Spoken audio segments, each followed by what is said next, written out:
Are you bored in quarantine? Well, you're definitely not alone.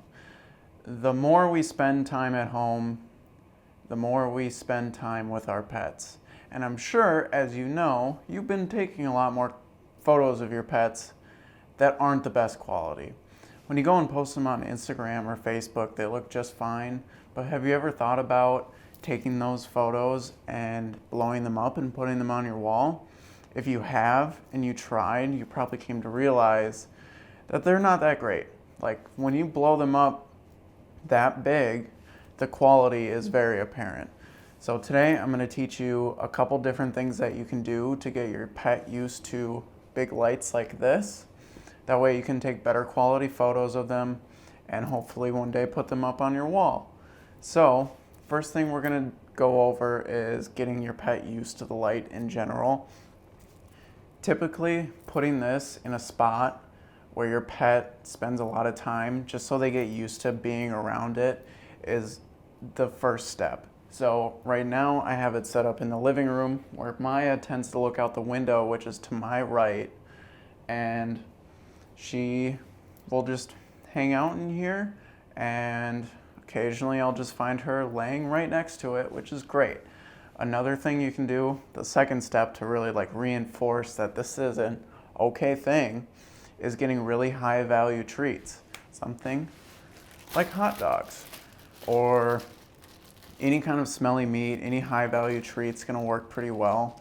But just throwing these around the area and getting your dog to associate this giant light stand, which is sometimes very menacing, getting them used to it and associating it with a good thing like hot dogs is really going to help you get them used to it faster. That way when you do go and eventually take photos of them using this big light setup, they're not as timid around it. When I first started doing this with Maya, she was pretty timid. She did not want to go sit next to this, and she certainly didn't want to be anywhere nearby it. So getting her to do any kind of command like sit or stay or down next to it was quite the struggle.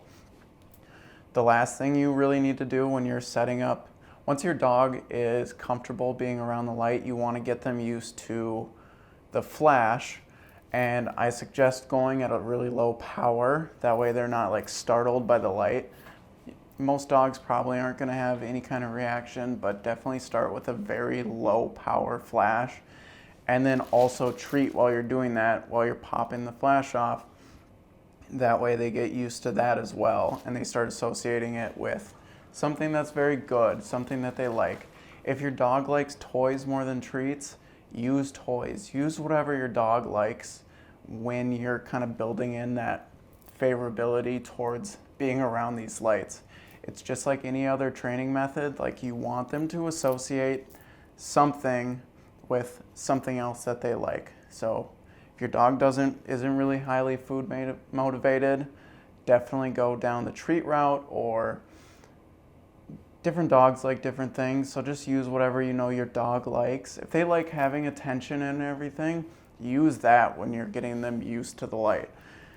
The faster you can do that, the better you're gonna get at getting them all set up next to the light, and they're gonna be a lot more patient with you than if you were to just force them being into the light or being next to the light.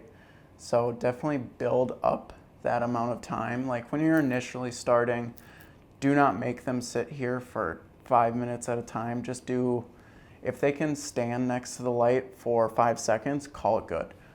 Give them a treat, play with them, just build that tolerance up when they're next to the light, and you're gonna be well on your way to getting much higher quality photos, preferably with a camera that has a little bit bigger of a sensor than a phone.